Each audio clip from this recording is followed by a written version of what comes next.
పార్వతీపురం మన్యం జిల్లా నీలకంఠపురం గిరిజన సంక్షేమ ఆశ్రమ పాఠశాలలో విద్యా వ్యవస్థను అపహాస్యం చేసే ఘటన వెలుగులోకి వచ్చింది. 10వ తరగతి విద్యార్థుల అటు ఫేర్వెల్ వేడుకల్లో భాగంగా ఉపాధ్యాయుల స్వయంగా హిజ్రాలను ఆహ్వానించి అశ్లీల హావభావాలతో కూడిన రికార్డింగ్ డాన్స్లు ఏర్పాటు చేయడం తీవ్ర విమర్శలకు దారితీసింది. ఘటనపై ఐటీడీఏ అధికారులు సీరియస్ అయ్యారు. ఐటీడీఏ పీఓ యశ్వంత్ కుమార్ రెడ్డి ఆదేశాల మేరకు విచారణ జరిపి ఉపాధ్యాయుడిని సస్పెండ్ చేశారు. విద్యాసంస్థల్లో ఇలాంటి కార్యక్రమాలను సహించేది లేదని స్పష్టం చేశారు.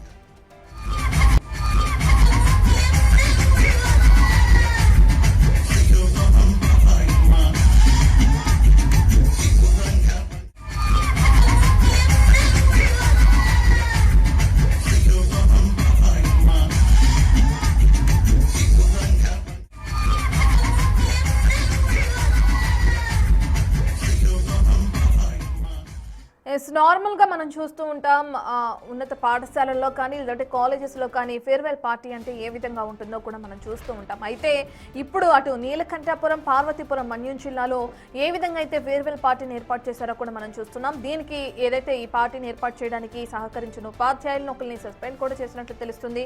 హిజ్రాలను ఆహ్వానించి ఈ విధంగా రికార్డింగ్ డాన్సులు వేయించడంతో ఇప్పుడు సర్వత్రా ఆగ్రహం వ్యక్తం అవుతుంది. దీనికి సంబంధించిన పూర్తి డీటెయిల్స్ ని మా ప్రతినిధి శివశంకర్ అందిస్తారు.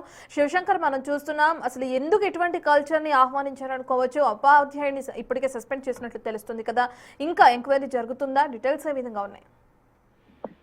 రత్న, ఎట్టి పరిస్థితుల్లో ఇలాంటి కార్యక్రమాలు ఉపేక్షించే పరిస్థితి అయితే ఉండకూడదు. ఎందుకంటే విద్య నేర్పాల్సిన ఉపాధ్యాయులే, అక్కడ విద్యార్థుల్ని ఒక మంచి పొజిషన్ కి తీసుకెళ్లాల్సిన ఉపాధ్యాయులే విద్యార్థులకి మనోవికాసం మీద అవగాహన కల్పించి వాళ్ళకి మంచి స్థాయిలో ఉండాలని నేర్పించాల్సిన ఉపాధ్యాయులు ఇటువంటి విషయాలను పెట్టి ప్రజలకి కానీ పిల్లలకు కానీ ఇటువంటి సందేశాలు ఇవ్వాలనుకుంటున్నారో ఒక్కసారి ఆలోచించాల్సిన అవసరం ఉంది. ఎట్టి పరిస్థితుల్లో కూడా ఉపేక్షించేది మాత్రం ఎట్టి పరిస్థితులు ఉండకూడదు. ఎందుకంటే ఇది పిల్లల యొక్క భవిష్యత్తు, వారి యొక్క భవిష్యత్తు కావచ్చు, దేశ భవిష్యత్తు కూడా ఆధారపడి ఉన్నటువంటి ఘటన. సో ఇలాంటి ఉపాధ్యాయులు, ఎందుకంటే ప్రభుత్వాలు గిరిజన విద్యార్థులకు కావచ్చు, ఎస్సీలకు కావచ్చు, బీసీలకు అందరూ కూడా ప్రత్యేకంగా సంక్షేమ హాస్టల్ అని చెప్పేసి ఆశ్రమ పాఠశాలలు పెట్టారంటే మరి వారికి మంచి విద్య అందించాలనే ఉద్దేశంతో పెట్టారు. సో అది తప్పుబాట పడడంతో వెంటనే ఐటీడీఏ పీఓ వెంటనే చర్యలు తీసుకుని అక్కడ ఉన్నటువంటి పాఠశాల వాటిని అయితే సస్పెండ్ చేశారు. ఇంకా విచారణ కొనసాగుతుంది. కేవలం ఆయనే ఉన్నాడు, ఇంకెవరైనా ఉన్నారనే దాని కోణంలో కూడా విచారణ జరుగుతుంది.